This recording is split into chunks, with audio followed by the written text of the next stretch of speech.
கருவாடு வாங்க ஆசைப்படக்கூடியவங்க வேகமா போய் அந்த கான்டாக்டுக்குள்ள நுழைவீங்க. அந்த கான்டாக்டுக்குள்ள நுழையும் போது இந்த கருவாடுக்கான விலைகள் எல்லாத்தையுமே நாங்க தீர்மானம் செஞ்சிருப்போம்.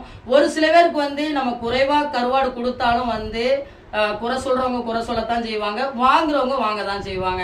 நம்ம அதிகமான விலைக்கு கருவாடு கொடுத்தாலும் வாங்குறவங்க வாங்க தான் செய்வாங்க, குறை சொல்றவங்க குறை சொல்லிக்கிட்டே தான் இருப்பாங்க. அதே நல்ல ஒரு குவாலிட்டியில நம்ம கருவாடு கொடுத்தாலும் வாங்குறவங்க வாங்க தான் செய்வாங்க, குறை சொல்றவங்க குறை தான் செய்வாங்க. இப்படி சோசியல் மீடியால 1008 பிரச்சனை இருக்கு. நீங்க முதலா என்னுடைய சேனல்ல போய் நீங்க கருவாடு வாங்கும் போது நான் சொல்லக்கூடிய தகவல்களை நீங்க தெரிஞ்சுக்கிட்டு நீங்க வாங்கும் போது அந்த விலையெல்லாம் உங்களுக்கு பெருசா தெரியாதுங்க. நீங்க வாங்குறதுக்கும் நீங்க உட்கார்ந்த இடத்துல கொரியர் பண்ணி ஆர்டர் பண்றதுக்கும் நிறைய வித்தியாசங்கள் இருக்கு. இப்படிலாம் ஒரு சில விஷயங்களை நீங்க தெரிஞ்சுக்கிட்டு அதோடைய விலையை பார்க்கும் போதுதான் உங்களுக்கு அந்த விலையை பத்தின ஒரு விஷயம் தெரியும்.